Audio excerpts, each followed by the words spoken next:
Assalaamu calaykum waraxmatullaahi wabarakaatuh. Waxaan halkan ka gudageli doonaa macnaha ereyada ugu caansan ee Soomaalida u isticmaasho guurka.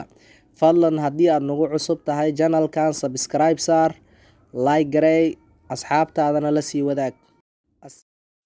Haddii aan ku bilowno ereyadan soo socda macnahooda: xodxodasho, haasaawe, shukaansi, faq, shawr.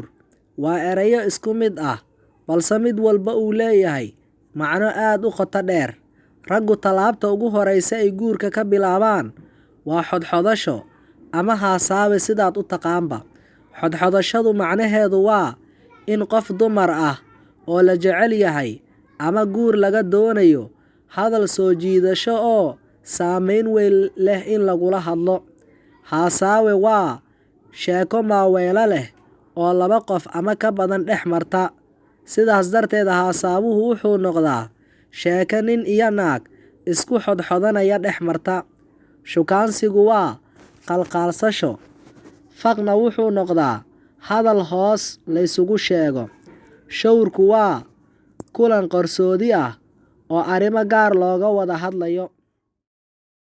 Af Soomaaligu wuu badan yahay, waxaa kaloo jiri kara ereyo kuwan la mid ah, balse shantan erey ayaan idiin soo xulnay maadaama ay yihiin ereyada ugu isticmaalka badan xilligan aan taagannahay, balse dhalinyaro aad u fara badan aysan aqoonin macnaha qotada dheer oo erey walba uu leeyahay.